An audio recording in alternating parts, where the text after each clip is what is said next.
Oh, hi, everybody. It's Ezra Levant here. I almost forgot my name. I'm so excited. It's Friday. What a week it's been. So busy. And as you know, every day at noon during the pandemic, we have a live stream, a super chat, as YouTube and Google call it. Not only am I coming live to you, but that means you can come live to me. As you can see to the right of your screen, there's a little chat box that has your comments in real time.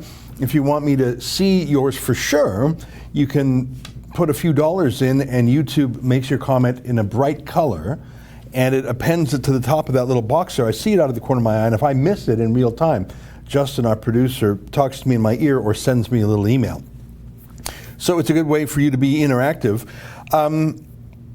Typically on these noon hour shows, I do them Monday, Wednesday, Friday. Sheila Gunn Reid and David Menzies do them Tuesday, Thursday. They're by far more popular, and I think that's great. I try and I console myself by saying, well, it's just because there's the two of them. So they have the banter, and they both correct each other and keep each other in line, and neither one gets to rant for too long because the other one does them the courtesy of stopping them. I have no such governor when I'm on by myself. But today we have a special guest, and we don't normally do this. Last time we had a guest on our live stream, if I recall, was Tommy Robinson after he came out of prison in the UK. And that was a very popular live stream, I recall. We also do election night live streams. But today, we have someone I've interviewed on the show a few times, and his name is Jim Karahalios. And he was active in the Ontario PC Party. He was active against the carbon tax, so he's cut from the same cloth as us on that, I'll tell you. And he challenged, the disgraced former leader of the Ontario PCs. His name is Patrick Brown. All sorts of shenanigans there before he was finally thrown out by the party. So Jim Karahalios had some sort of war with Patrick Brown. Patrick Brown lost. Anyways, Jim Karahalios was one of a handful of prospective candidates for the leadership of the Conservative Party of Canada. And incredibly, he came up with the $300,000 buy-in. I tell you, it seems to me like the party is doing the best it can to keep out candidates. $300,000 entry fee, extreme. I mean, they really, I don't understand it. And you have high entry fee and the party doing its best to starve the leadership race of oxygen, putting Andrew Scheer, the lame duck leader, up in the media every day to take whatever press coverage there is according to the party. The party's leadership contest website seems deliberately hard to find and deliberately hard to use. I don't get it. I'll be honest, I don't even care that much. I think that the party is doomed to a long time in the wilderness. But Jim, whose ideology and campaigns I support, and I like the guy personally, he was a candidate and he met all the tests. And then he was thrown out, disqualified by some secretive committee of party insiders. They said, no, you can't run. And that's the second time they did that. They first did that to a Quebec candidate named De Carey, who made some comments about gay marriage, and you can agree with them or disagree with them, but why would you disqualify someone from the race if those comments are so odious? Why don't you trust your own party members to vote him out? I don't think De Carey had a serious chance in the race anyways. Why did the party feel it had to disqualify? Isn't that the job of party members? So that sort of put me on the alert to begin with when they threw out De Carey. I thought, why are you doing that? And then when they threw out Jim, I thought, well, you're picking with the wrong guy, because of course Jim won some legal battles against Patrick Brown. So this week, and maybe you can call up the judicial ruling, Justin, so we can show it. This week, an Ontario court on an expedited basis ruled that the way the party threw out Jim Karahalios was illegal, that they had the wrong committee that didn't have the power to do so. So the court reinstated Jim Karahalios as a Conservative leadership contest. Huge moral victory, huge legal victory. But then immediately thereafter, the party disqualified Karahalios again, just using a different committee. And Jim Karahalios joins us now via Skype. Jim, can you hear me? I can hear you, Ezra. Thanks for having me. Oh, it's my pleasure. Did I accurately sum up the state of affairs this past month or two? Yeah, we had a victory in court 2 days ago, and yesterday I was the victim of double jeopardy when the LEOC, the Leadership Organizing Committee, voted again to remove me from the race. Of course, the vote was not made public. We don't know who voted which way. I've heard from people within the party what happened. And the key piece of information, Ezra, is that leadership organizing committee voted the first time on whether I should be disqualified, and that vote failed. And that's why it went to that 4-person appeals committee to disqualify me. So this time they voted again, which, by any regular judicial or quasi-judicial process, you'd call double jeopardy. Getting tried twice for the same thing. And of course, they released the decision. They didn't say why. They said, the complaint from Aaron O'Toole, we looked at your responses, and the CRO, Chief Returning Officer, had issued a $100,000 penalty. So my buy-in was $400,000, and he got his sanction decisions all wrong. He cited the volunteer code of conduct, which doesn't apply to leadership candidates. He said I was offside party principles when, in fact, the policy declaration of the party says we're not for religious courts or tribunals. We're one law for all. I actually quoted the policy declaration in my communication. But Ezra, I think one thing that you and I haven't talked about before is that my removal from the race had nothing to do with the communications the party is formally alleging. There were many other factors involved that are not never been released by the public in court. That leadership organizing committee never brought forward the discussions that they had, the notes, the emails, the correspondence when they voted the first time not to disqualify me.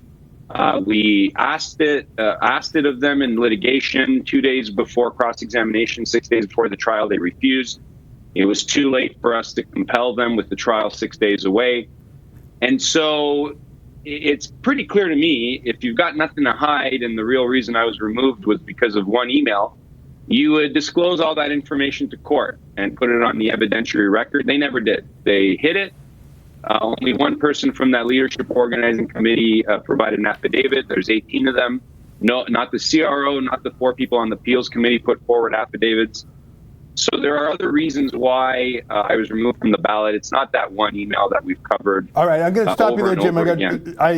Sorry, go ahead. You're getting into the details, getting in the weeds. Yeah. And the reason, some of that's interesting, but I think if it's reason 21 or reason 407 or excuse number 2022, those are all slightly interesting, but it's the effect and it's the result that count. And by the way, do you have a second AirPod? Because I think I don't know if that's just on my earpiece. If we're having, put them both in. That'll hopefully improve the audio quality to use both of them. Thank you. Look, I hear what you're saying, that there were other things afoot, and that's interesting enough, but it doesn't matter what those other things were. And by the way, what you said or did in these accusations or allegations may be bad things, but my view is that's for the party membership to decide, just like what Mr. DeCarey said may be a bad thing, but who cares what it was? Shouldn't the grassroots members of the party decide? I don't know. I mean, maybe you want me to focus on the particulars, and I get it. Nope. But what strikes me, and maybe Justin, you can call up the list of the leadership organizing committee, the names on there. I know some of the names because I've been hanging around the Conservative Party for decades. But who are these people? Some of them, most of them are unknown. They're substituting their own personal predilections and eccentricities in politics for the will of the party. So why would anyone even join such a party if they don't have a voice? To me, that's the big issue here, Jim. It's not excuse 122 or reason number 45. And look, one of my motivations in the race, and I made it very clear in communications internally, publicly, was I'm really concerned about the fracturing of the conservative movement. We've got the PPC, we've got the Conservative Party Canada, we've got a Wexit party now. We've got other people that are disgruntled, not voting. And I really wanted to run on a true conservative platform as a blue Tory to unite all those factions and say there should be one conservative home. I had supporters, Ezra, who were emailing and tweeting, it's Jim or Wexit for me. And I was really humbled. I had people sending money in donation so I could hit the 300,000 because they wanted to see a Max back in the Conservative Party. And, I was uniting conservatives in this campaign. And the guys at the top running the race, they don't care. They don't care if removing a candidate from the ballot disenfranchises members, donors, voters. They don't care if the conservative movement's fractured. They don't care the division it causes. They don't care the pain they inflict on individuals. They just don't care. And I did my best, Ezra, to unite that the voices of the disenfranchised and people who are feeling disillusioned with the Conservative Party. Because by the book, this is supposed to be a bottom-up party. Everything's supposed to be member-driven. Yeah. But clearly this race is a red Tory coronation. That's what's going on here. Well, let's take a look at, here's the list of the people on this leadership election organizing committee. It's a real alphabet soup, as you can imagine, very bureaucratic. So you've got Lisa Raitt. Hey, can you call up Lisa Raitt's Twitter page for me, Justin? I don't know Lisa Raitt well. She's from a different wing of the party, I suppose, than I would know. But I want to show you something. This is not a spoof. This is not satire.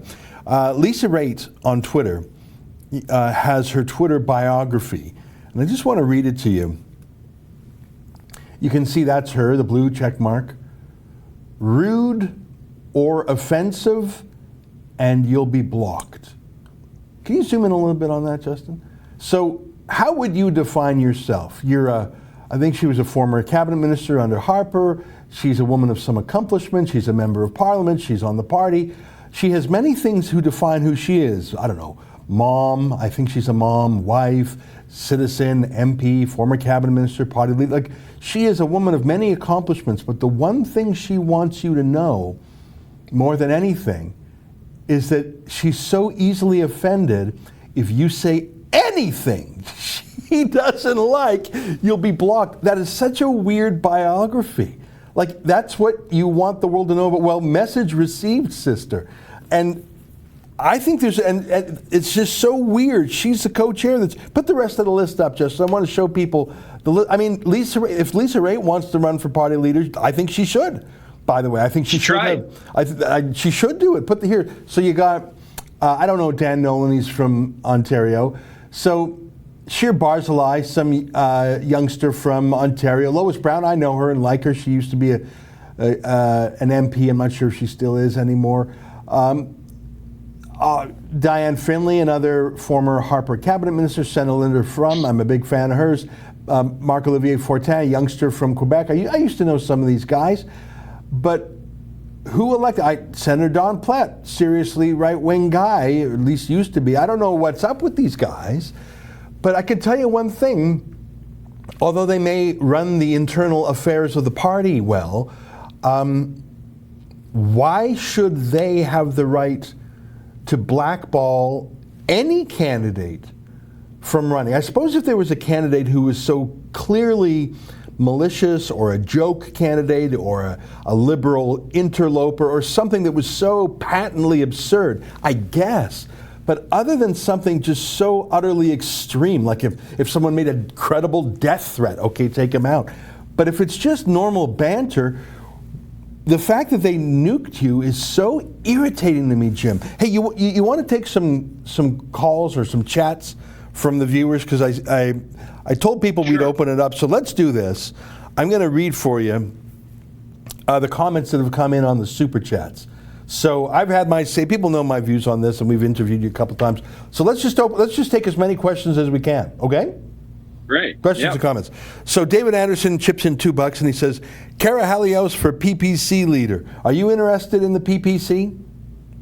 Look, my immediate next move is I still got to get the donation money to wrap up the campaign. I have not talked to Max. I think I ran into him 2 years ago at the Manning Center. So I don't know what the next steps are, but I do believe that the Conservative Party is going down a road here where they're going to drive out people. And whether Conservatives end up staying at home, voting for Max, voting for the Wexit Party, it is deeply concerning to me Because Ezra, look, you've been in the party longer than me. I've been involved since 2005 when the Reform Alliance Party and the PC Party united. And that was a two-way split. Now we're looking at three splits across the country. I'm really concerned. It's Fair a enough, dire situation. I noticed you didn't say the word no. So David Anderson asks about. All options are on the table, Ezra. All right, so well, there's some news right take there. Take some time and think about those things. All right, very interesting. Shiv Narayan and Patrick Bentley chipped in some Super Chat money, but I don't see any questions associated with those. If they have a question, I'll bring it to your attention. Proud Boys Calgary chips in $5 and says, does Jim have any ability to contest the second disqualification? It puts me off as a CPC member. By the way, get Jim to do the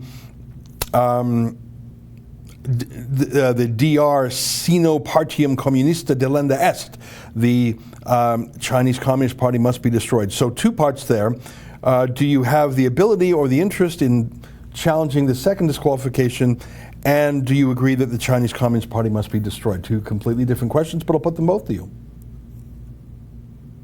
So I'm assuming he's asking legally, because within the party there's no other route. Legally, the window is very narrow, because when the first judge finds findings of fact and the evidentiary record is closed, if we were to appeal, we can't get more evidence. And in his first ruling, the judge is a good judge. He only wanted to peel the layer of the onion back once, because it's the first time that a judge has ever intervened in a political party election in Canadian history. So getting him to nullify the appeals committee's disqualification was a huge step, but he didn't want to go deeper and get into what the leadership organizing committee could and could not do, because they have really broad powers under the rules in the Constitution. So it's a really narrow path, and it doesn't look probable. But the other aspect of it is, Ezra, that we haven't discussed. Well, we touched on it early when I first launched the court cases. There was the ballot question, and then there's also the donation contribution question. And the party originally was threatening to hold the donations I had raised, which would put me offside with the Canada Election Act. And there are fines and jail time if I don't fundraise the money for the expenses I've spent. And so he reversed the appeals committee. He also directed them to follow the rules and give me the contribution so I can wind up the campaign. And I'm hoping to follow the judge's order, but it's a very narrow window to challenge the Leadership Election Organizing Committee's recent decision.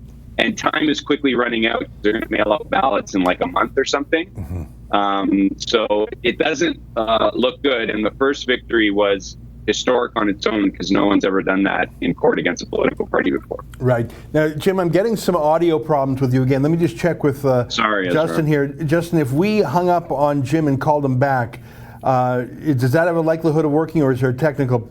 And Jim, it might actually be your iPods if you can switch to a different microphone source. I'll let Justin work that with you directly. I'm going to take some other calls. Justin's going to work with you to reconnect with Jim, just because the audio is getting really bad there.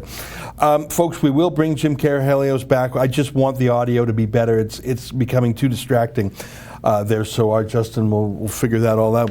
In the meantime, I see some other super chats, and I'll address those. We'll bring Jim right back. I just want us to fix it if it was a bad Skype connection or if it was those AirPods he was wearing.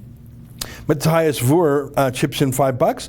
Thoughts on Taiwan and South Korea using phone tracking? A video you showed Wednesday showed Taiwan's security stopping a car because he violated quarantine. CBC defunda est. That's very funny. That last part about defunding the CBC. You know, here's the difference between tracking that's being proposed in Canada and tracking in Taiwan, as far as I know. This is based on an interview I did with a public health nurse in Taiwan, a doctor in Taiwan and a public health nurse from Taiwan in Canada, that they don't quarantine healthy people in Taiwan. So you and I wouldn't be locked down in Taiwan. They quarantine people who are either A, sick, or B, have just come back from a high-risk situation, such as flying in from China. So my understanding, at least current to when I spoke to this Taiwanese official in Taiwan, is that in all of Taiwan, country of 23 million people, right next to China, they had only quarantined less than 50,000 people. The other 22.95 million Taiwanese were free to come and go. So I think that's the police stopping the vehicle. These were people who had just come in from Wuhan or other parts of China and were told, you got to stay at home for 14 days. That is obviously an infringement on liberty, but if the choice is what we have in Canada, where all 37 million of us are under house arrest for no scientific reason, no legal reason, just because our leaders don't know what else to do and aren't well prepared, versus Taiwan, which, you know, if you're coming in from Wuhan, you stay in your house for 2 weeks. I'd take the Taiwanese approach. That's my view. I'm interested in what you have to say. Gregory Thomas, $10. Thank you. Banker, $21. Thanks very much. And I understand that we have a connection with Jim again. Jim, can you hear me? Yeah, is it any better, Ezra? Well, it's a bit of an echo, but it's less crackly, so we'll do our best. So just to recap to listeners, we have Jim Karahalios on the line right now. He is being disqualified for a second time from the Conservative Party's leadership race. And the last question we put to Jim was whether or not he was going to challenge the disqualification. And what I heard from you is time has run out. Certain things are already set in stone. You've already achieved a milestone, getting any party decision rebuked by a court. It sounds to me like a second appeal would not only be costly, but perhaps not fruitful. Is that what you're saying? Yeah, a very narrow window legally to do that, Ezra. And, you know, I also need to worry about the campaign expenses we've incurred and the legal fees that we've incurred. They're quite large. Party still has the donor money, and hoping that they comply with the court ruling so I can wrap up the campaign. And, you know, I obviously have a wife and a son and people on my campaign team, and I have to worry about all them and my financial agent moving forward. So legally, it's a very narrow window to challenge that decision. Well, and that's a question, is you've raised a lot of money. I'm not sure what the gross amount is. I think it's more than 300. I mean, you're probably close to $400,000 you've raised. Is that accurate to say? So the party actually deposited $294,000. They left about $20,000 at the post office for 2 months. They refused to pick it up using COVID as an excuse.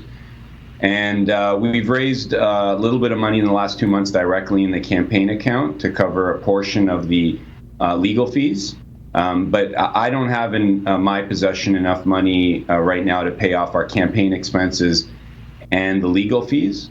And the party's holding on to $294,000. And by the court order, hopefully they'll follow it and not, thumb their nose at the court order. But yeah, I need access to those contribution dollars to pay the campaign expenses and legal fees.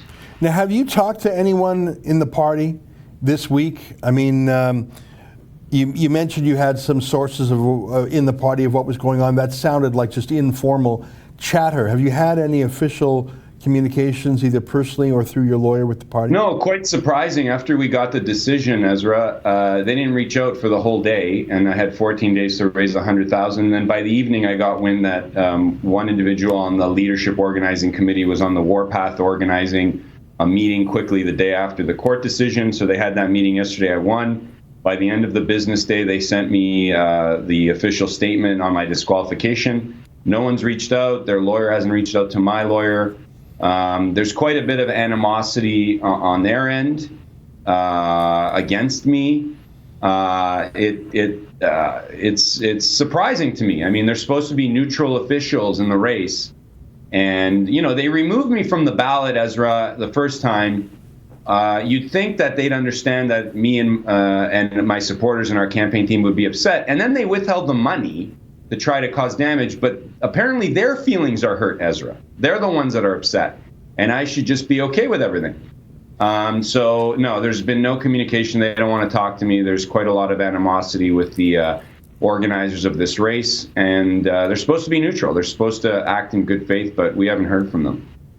Well, I mean, who cares if their feelings are hurt, and who cares if your feelings are hurt? We're not in grade school here. This is a party leadership race for the That's what I thought. Yeah, it's just so strange to me. I mean, I'm sure, I know some of those people on that leadership election organizing committee, and they're fine people, but they're not interesting in this process. They're not a candidate. I just can't get over Lisa Raitt's Twitter bio. If you say something offensive, I'll block you. Sister, you're in the wrong trade. You're in the wrong trade. And if you're so hair trigger to deplatform people on your own Twitter feed, maybe you're not built for the rough and tumble of a leadership campaign committee. I find that really I can't believe. It's like go ahead. It's like a Stanley Cup game when the referee becomes a story. Yeah. And they should just leave the game to the teams. Well, this committee wanted to be the story in this race. And I guess Lisa never transitioned from being a leadership candidate in 2017 to being a neutral official in this one. Because she got 3% in that 2017 leadership. She raised $400,000 in a year and a half. I raised $300,000 in 5-6 weeks, 4 weeks, something like that. And she wanted to be the story, and same with Senator Plett. And they should have just stayed in the back and just did the meat and potatoes in the process of the race. And they felt, and the CRO felt, they had the right to start weighing in on campaign communications and filtering the selection down. So, yeah, they definitely became the story of this leadership race, and it's going to overshadow whether Peter MacKay wins or Erin O'Toole. It's going to overshadow, and it's going to be a monkey on the back of the next leader of this party. Yeah. Yeah, I don't get it. And by the way, I just want to remind our viewers that I've received emails directly from people on this committee, and I wrote back saying, come on the show, give us a statement, give us an explanation, let's hear the other side of the story. I'm sure there is another side of the story. In fact, just today, we sent another email to the party inviting them to come on to give their side of the story. I'm genuinely curious, and maybe there's some factor argument that I have not heard of that they want us to consider. I wouldn't know, though, because they're not telling us. Jim, I want to ask you a few other questions. And by the way, Justin, I'm relying on you to keep your eye peeled for Super Chats in case I miss any.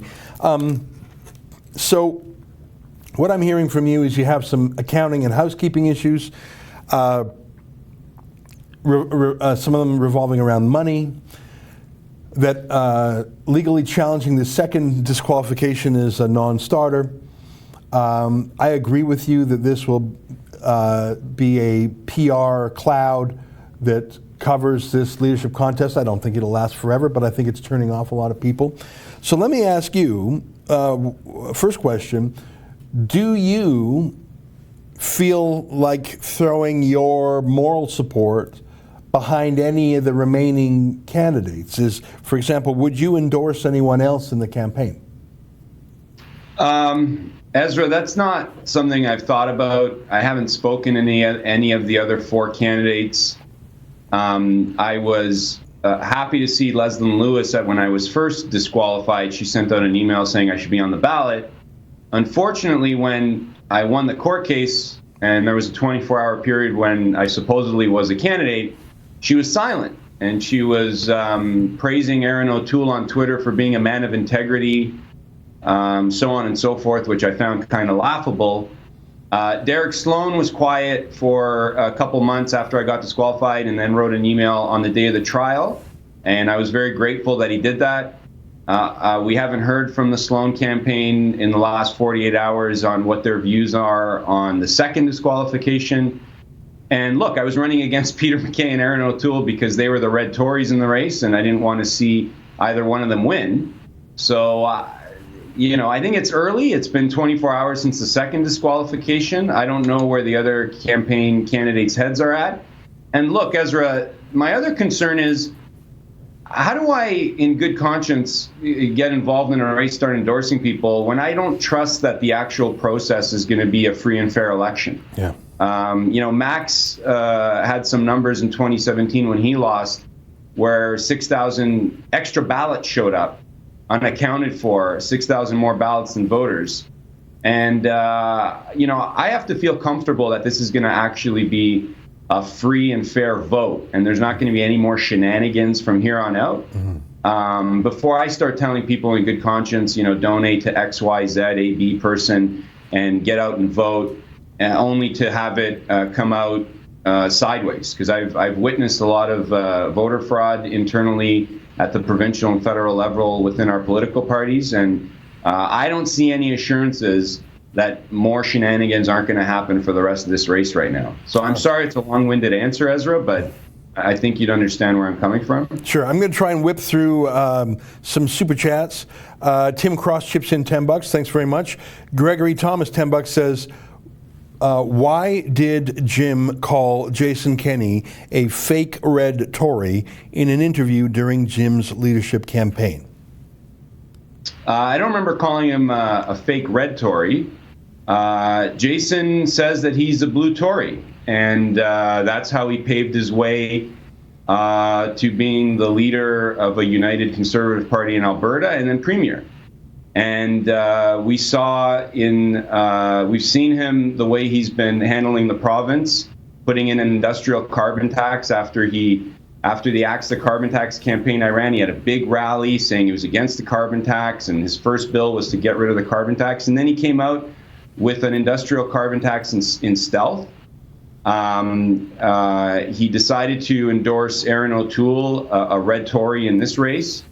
He decided to dump on me on Twitter by backing up Erin O'Toole's campaign chair when I took a position on Sharia banking. And that's not the Jason Kenney I remember when I first joined the Conservative Party in 2005. And after the Patrick Brown saga I dealt with when I was sued, and eventually Doug Ford became leader, and he got rid of cap and trade, I ran into Jason at the Halifax Conservative Convention. He called my wife and I conservative heroes. But every time I've been pushed, whether at a PC convention when his friends have monitored the election, or in this situation, we haven't heard from Jason. All right. I'm going to ask you to be a bit quicker, a bit more concise on your answers, Jim, just because we're getting super chats stacking up here, and I want to get through as many of them as possible. Okay. Mark Gallicano, $5. Thank you, Mark. Dame of the Dammits, $5. Do you think there is one particular policy, the CPC policy they are protecting, that you are against, Jim?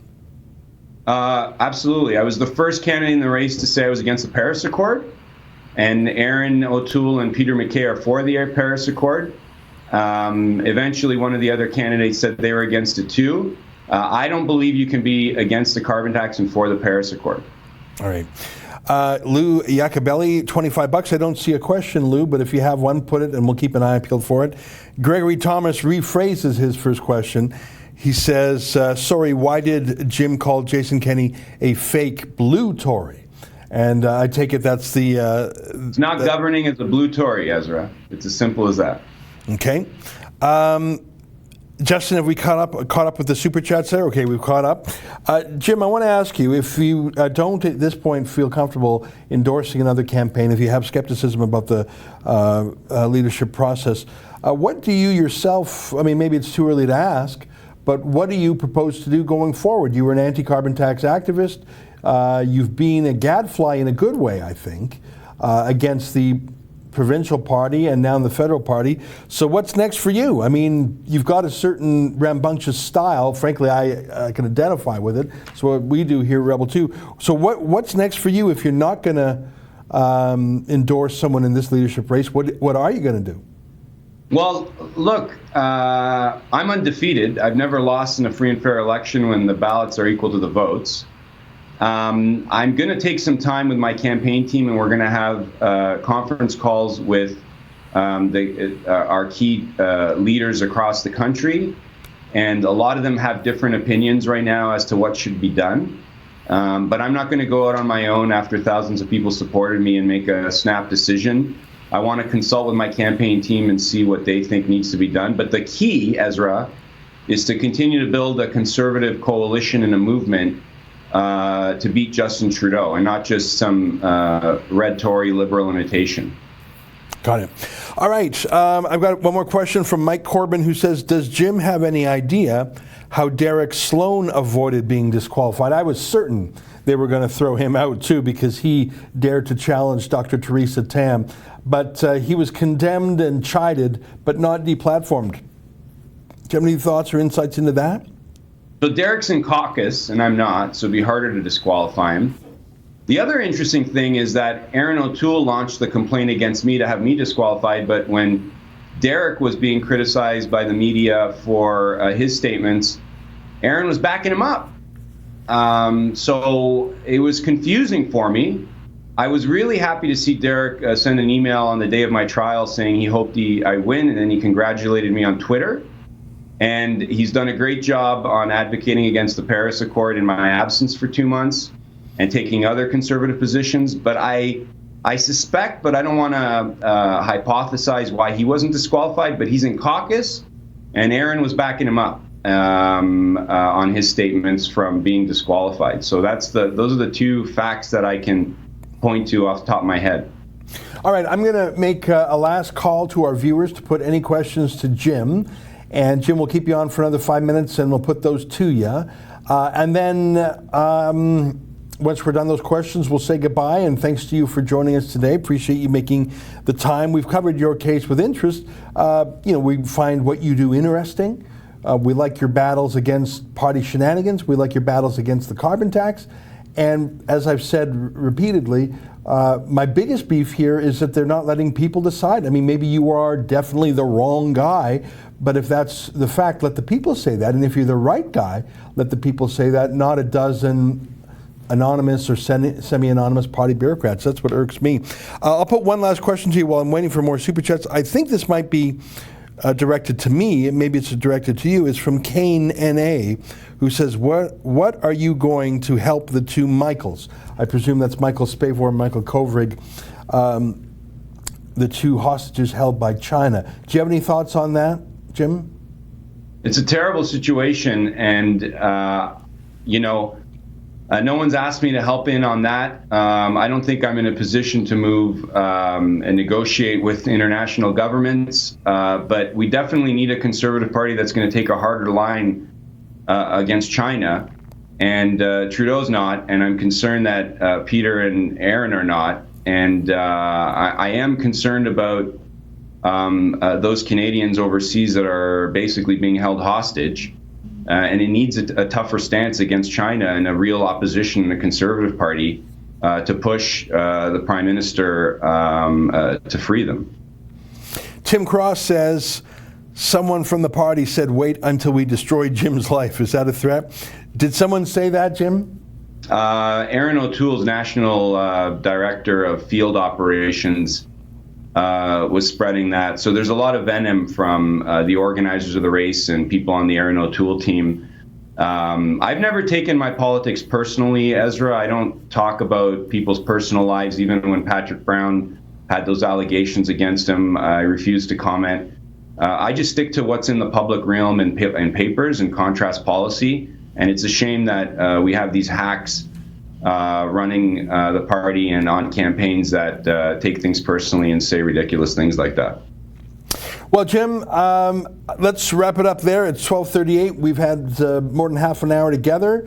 I'm glad you're a fighter, and I'm glad you're pushing for democracy.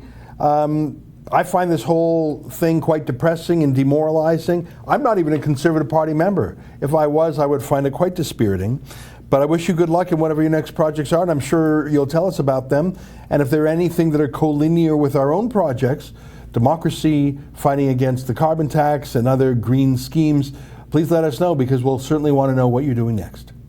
Thank you, Ezra, and thanks for staying on top of these stories. Right on. Well, we sure will. You take care. Bye now. There we have Jim Karahalios, disqualified twice as a leadership candidate for the Conservative Party of Canada. A most unhappy chain of events, and makes me so glad that we have alternative platforms and forums and entities that can fight back. In fact, I put the Rebel on that list. In some ways, we do things that political parties do. We propagate ideas, we hold the Liberals to account, and sometimes we engage in activism, like our FightTheFines.com project, where we actually retain public interest lawyers to defend civil liberties of Canadians. I see Mark Gallicano has chipped in another $5. Thank you very much, Mark, for that. All right, so, we certainly covered the case of Jim Karahalios exhaustively. We had him on, I think, 4 times over the last few months. I like the guy. What can I say? Now, I got some flack in my mailbox from people who said, Ezra, you're too dismissive of his chances. You shouldn't be so negative. So I was just skeptical. And I'm not going to lie to you or anyone else. I mean, I like Jim. I like his fighting spirit. I like the subjects that he chooses. I think he had an uphill fight even if the disqualifications didn't happen. I mean, he's going against two big party machines, those of Peter MacKay and Aaron O'Toole. But I enjoy my conversations with Jim. And who knows? I have no idea what he's going to do next. He's obviously a good grassroots organizer. To raise $300,000 in short order is a hard business, I know, because we live off crowdfunding here at Rebel News. So I like the guy, and I'm sure we're not done following Jim because he's not done his public service yet too. What's so interesting is throughout the whole thing, of course, his wife is an Ontario PC MPP, a serving member of the provincial parliament. All right, well, it's 12:40, and I want to do in a fancy restaurant what they would call a palate cleanse. I want to change things, and the way to do that is to roll out a dog video. And we've been having a rule, one dog video a day, just to lift our spirits, to make ourselves feel 12%, 30%, 50% happier. So I don't know which dog video Justin has chosen. I sent him some that I find, and he finds some of his own. So let's take a look at your dog video, Justin. What you doing? Wanna go down? Can you go downstairs?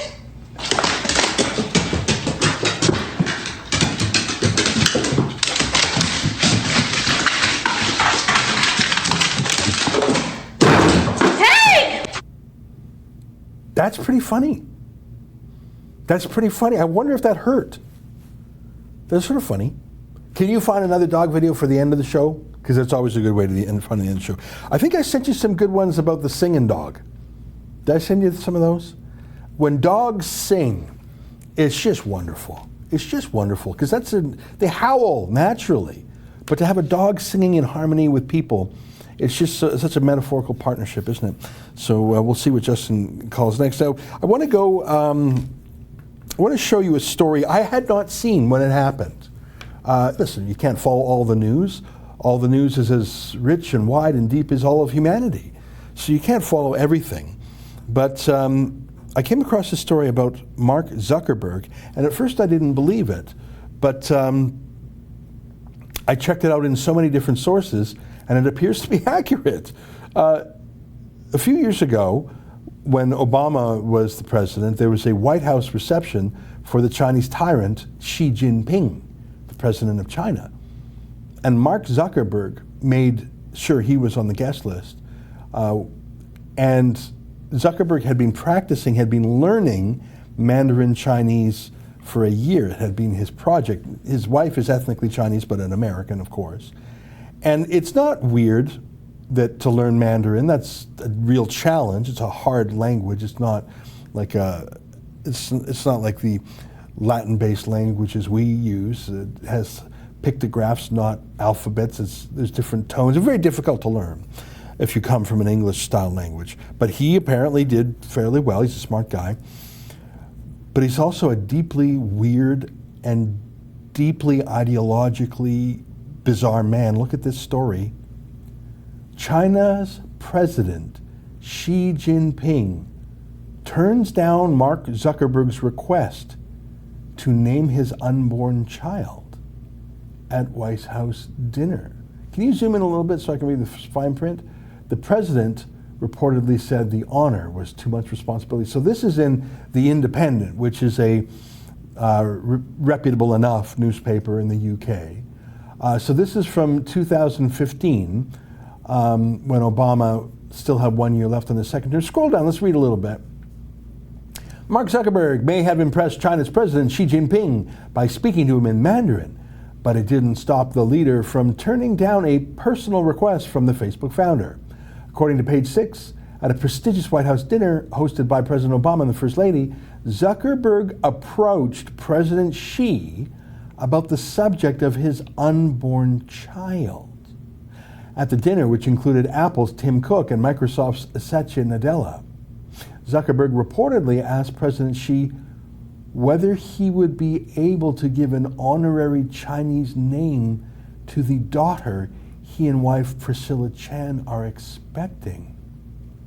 Page 6 claims President Xi said the task would be too much responsibility and declined, though a spokesperson for Zuckerberg told the newspaper this was not correct. Zuckerberg, now the world's 9th richest man, still had cause for celebration about his time with President Xi, despite the setback, however. The entrepreneur had already met President Xi 2 days earlier at an annual U.S.-China Internet Industry Forum in Seattle, which is where government officials and technology chief executives discuss the future of the industry.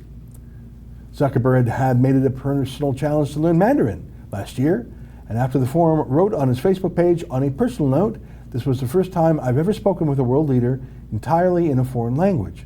I consider this a meaningful personal milestone." Thank you. I don't find it odd that Zuckerberg would learn Chinese. His wife is ethnically Chinese. China is an interesting country, especially back in 2015, 2014, when there was still some hope that China might become more liberal. I don't find it odd that he learned Chinese. It's slightly odd that he found the time, but I suppose part of his success at Facebook is that he has outstanding executives to run different aspects of the company.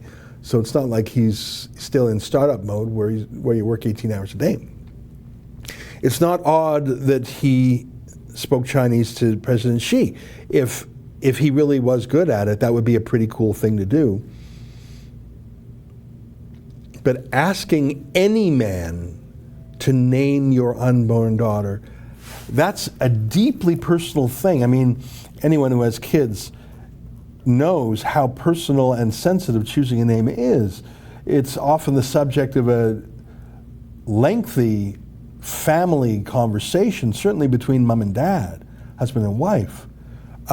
There are books out there, baby names, which get into the meaning of the names. So many names have either a biblical or a historical. Like to name a child Winston typically is a tip of the hat to Winston Churchill, right? To name someone after someone in the family, to carry on a family memory. To name someone in a spirit of the meaning, like the deep etymological meaning of the name. Naming a child, as Shakespeare said, what's in a name? A rose by any other name would smell as sweet. Well, you would think, but a name can be destiny in so many ways. I remember we bought a goofy book called You Named Me What? Tell me if you can find that, the front cover of that. It was by the Sun newspaper. It's just a thin book called You Named Me What? And it was the name of silly names that celebrities gave to their kids. Like, did Gwyneth Paltrow name her daughter Apple? Am I remembering that right? And, you know, we all know goofy celebrity names. I suppose the goofiest is what Elon Musk and Grimes named their daughter. It's not even, I think there's a number in there. But it's a deeply personal thing. Like, it's extremely, they can't be anything but, you name me what? So that's a hilarious book that I read when we were baby naming. And it's a joke book. No one would name their kid Zowie Bowie or something, or, what was it, Pixie Crime Fighter or something? Geldof? Peaches Geldof? Was there a crime fighter? Geldof? There's some really silly names that celebrities do, but I think Crime Fighter was like the middle name for one of the Geldof kids. That's a deeply buried middle name. No one's going to have the first name Crime Fighter. Yeah, Kanye West, okay, Northwest, that's sort of fun. Pilot Inspector, Kid for a kid, Ace Canute, Rainbow Aurora, Blue Ivy, Bronx Mowgli. Those aren't even the weirdest. Crime Fighter, I think, was one. Yeah, if you don't have both mom and dad's buy-in on that, it's going to be a real problem. But imagine saying, whatever we believe our child should be named, we're going to yield up that great moral and personal decision to a stranger who happens to be a foreign dictator. Like, that is such an intimate thing. Imagine both mom and dad, husband and wife, saying, we have something so precious, our child, and we are going to take the most precious and personal and intimate thing about our child, their name, and hand it as a bizarre gift to whom? Oh, grandmother, you're on your deathbed. You have seen so much. You are the source of our life. Grandmother, as a final parting gift, you're about to pass away. You're 105 and you're ill, and we want to carry on the future. We ask you to do us the honor of naming our child. Okay, that would be a heavy, heavy thing, but I could get it. Moxie crime fighter, yeah, that's Penn Jillette's daughter. Okay, thanks. I was confusing it with Peaches Geldof. But you giving that to some stranger, some politician? And a dictator, no less. I'm not even kidding. It would be tantamount to, in the Cold War, you meet, Khrushchev or Brezhnev and say, you can name our daughter. What are you, crazy? Proud Boys Calgary, Elon named his kid after his password. Yeah. Or, it's really not that unadjacent to, in the 40s, saying, Adolf Hitler, will you name our child? Unless you're some creepy, crazy Nazi, why would you do that?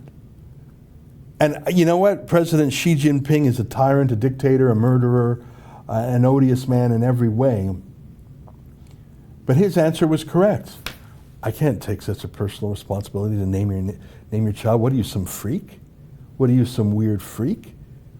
I'm the president of another country. You're an American citizen, and you're a husband, and there's your wife, and you have a baby, and you're asking me to name your baby. Are you broken? What is wrong with your head? Well, that just shows how obsequious and submissive and compliant. That was a corporate decision. That was Zuckerberg saying, I'm going to try and impress this man by giving him something so personal so he knows he's my boss, that I bend the knee to him. That is so, so, so, so gross. Have I missed any super chats? Let me check. Cindy McSeven, $10. Thanks, Ezra. Wonder if Jim will sue them. That would tick them off. Politics is vicious. Well, Jim has sued them, and he won, but then they just slapped him with a second disqualification. Why throw good money after bad, especially if the law is not strong for him a second time? David Koziar, Ezra, when will you be our next PM? Don't think that's ever going to happen, mate, but thanks for the friendly words. I think I've caught up to the rest of them there. All right. Well, I just thought that was the weirdest thing, and I know that's not news because that happened 5 years ago, 4.5 years ago. But it was news to me.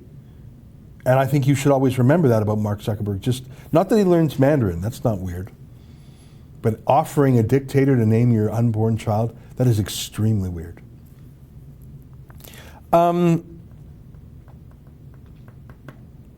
Here's a clip of Mike Pence and Florida's Governor DeSantis eating at a burger joint.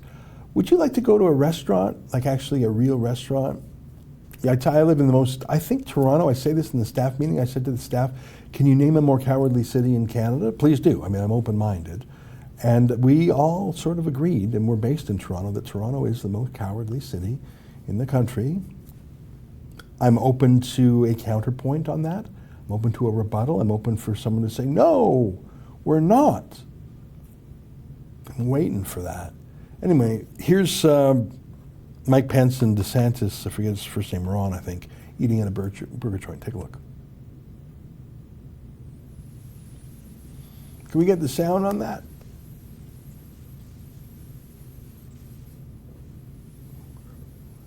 All right, let's take the sound down. All right, we'll try that again if we get some sound. I saw the other day, of course, Texas Senator Ted Cruz went and got his hair cut. In fact, he got his hair cut in the very hair salon of a Texas woman who had been thrown in jail for opening it. So he made the great symbolic move of going to get his haircut there. We have a great video elsewhere on our website of someone at a Toronto rally saying, it's not about getting your haircut, it's about the barber having a livelihood. That's so right. I mean, I desperately, desperately need a haircut. Now, no one tell me that combs are still available. But it's not about my desire to have a haircut. It's about a barber's desire to earn a living for his family. Are we not all essential? In whose mind? Is a barber not more essential than some mid-level bureaucrat in the government? Of course. Is a food delivery guy, is a cook, are they not more essential than some endless parade of bureaucrats who are all furloughed and none of us, even care? I think everyone is essential, don't you think? Let's take a look, see the super chat here. Matthias Vore, $5. Wasn't the quarantining, it was phone tracking I was curious about. Taiwan works because they track. I'm okay with allowing iOS Android update. Yeah, I heard that the new cell phone updates include some tracking potential there. I want to study it before I download it. I'm really not interested in being tracked. Okay, let's... what's the Menzies assault clip you have here? Oh, a protester was assaulted. I was scared. I thought David's in trouble again. Yeah, I want to show you what cowardice looks like in Toronto. So every weekend there's a little protest outside Queen's Park. That's the provincial seat of government. And it's not so little anymore. There are hundreds of people who attend. And they're the most informed, educated protesters I've ever seen. Every one of them knows exactly why they're there, which is not the case at most left-wing protests where they're just a rent-a-mob who show up or given a placard and just so chant, hey, hey, ho, ho. So there was one woman and her kids who were going to the protest, and they parked and they asked someone for directions. And apparently the person they asked, I think, was a nurse who was so outraged that they would go and protest the lockdown that she threw her coffee at this woman. Here, take a look, take a listen to some of this. Menzies for Rebel News here in Toronto. Well, folks, this is an incredible story. It's a bit of a sidebar to the Queen's Park protest. Layla went out to this protest with her sons to, stand up for freedom like so many of the other protesters at Women's College Hospital. She asked the directions to Queen's Park and talk about being in the wrong place at the wrong time and encountering the wrong individual. Just wait till you hear Layla's story. So, Layla, as I said in the introduction, you were going out to attend the Queen's Park protest number 4 on Saturday. You parked around Women's College Hospital. You're very close to the vicinity of Queen's Park. You saw another lady, perhaps in her 30s, and you went up to her, and then what happened? I was actually walking from Bay Subway Station. I was looking for Queen's Park. I wasn't sure where it was, and I was there with my 3 children. And a lady was coming towards me. I think she was walking to her car, and I was going this way. And I asked her if she can tell me where's Queen's Park. And she said, why, are you going to the protest? And I said, yes.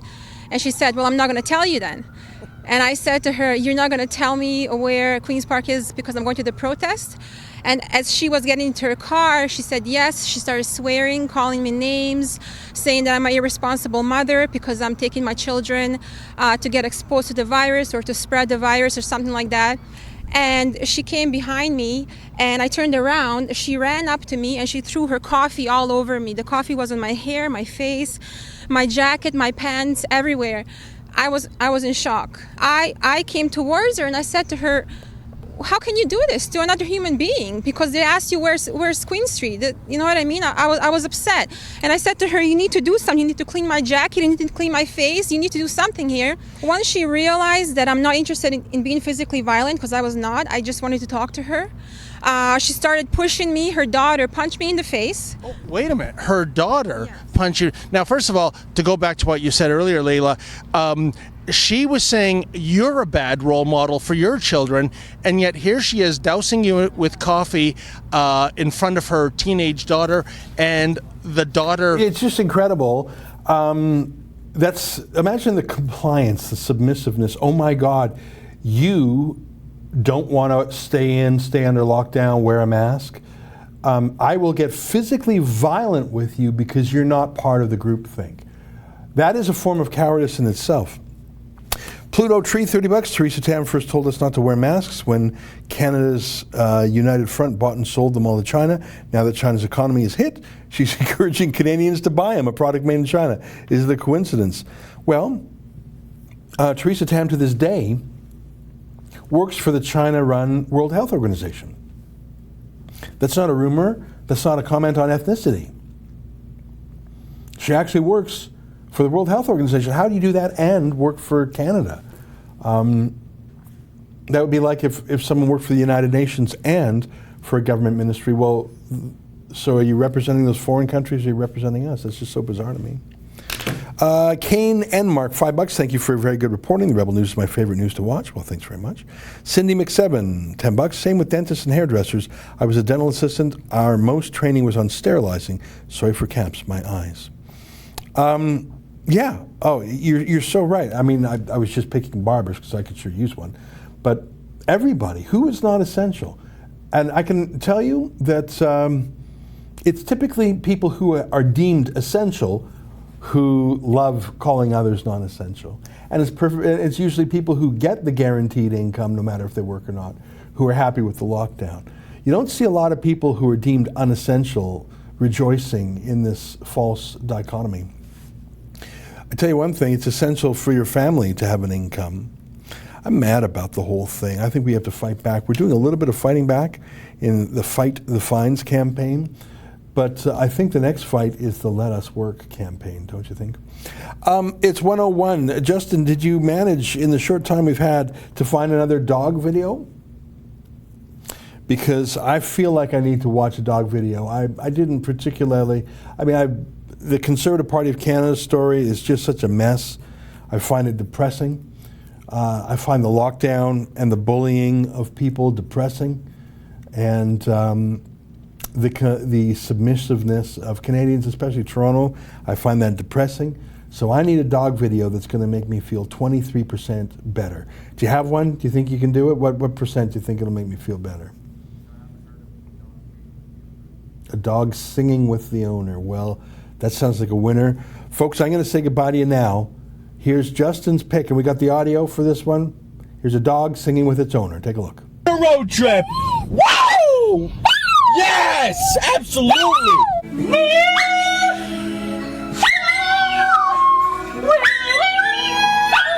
Quincy, it's time to go to the vet. Run.